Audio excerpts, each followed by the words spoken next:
I'm getting extraordinarily tired of Republicans and conservatives doing this routine where every time somebody wins a high position, is either elected to it like Barack Obama or is selected to it like Ketanji Brown Jackson, then confirmed, and this person happens to embody a philosophy that is antithetical to everything conservatives believe, they still stand up and they applaud the historic nature. Oh, the historic nature. Who cares? I mean, truly, who cares? Then I don't understand why there are so many Republicans who feel the necessity to sort of virtue signal that, oh my gosh, we have a black woman on the Supreme Court. Oh, we have a black female vice president. We've had a black female secretary of state. We've had a black president. Like, can we get over this at a certain point? Like, when are we just say, at what point can we finally just say, let's look at the person as opposed to the intersectional characteristics?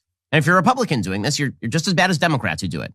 Now, here's Kamala Harris announcing the vote, and suddenly you have Mitt Romney on his feet cheering. So Ben Shapiro, right-wing scold, commentator, sometimes sexpert, recently had a segment on his show where he lamented the idea that people would be celebrating these first quote-unquote black people in government positions, whether they be appointed or democratically elected.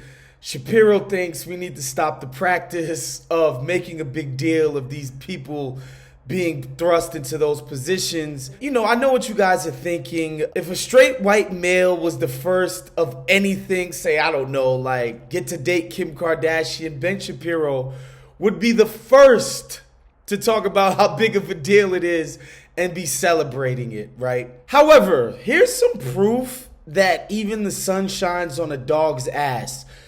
Ben Shapiro is kind of right. And how we know he's kind of right, we can run down a list of some of our recent first black government officials, right? We can start with Barack Obama, whose presidency came on the wave of immense black support, like youth support, all of this stuff. And what did it actually mean for rank and file black people? Absolutely nothing. 35% of black wealth lost in the financial crash of 2008 when, let's face it, Barack Obama made whole all of his Wall Street cronies, and I call them his cronies because Barack Obama from the very start was backed by guys like Robert Rubin. He appointed guys like Timothy Geithner. All of his cronies were made whole while Main Street was left in the dust, including the black Main Street. So as much as we celebrated, and I think rightfully so, the election of the first black president, I think 14 years after his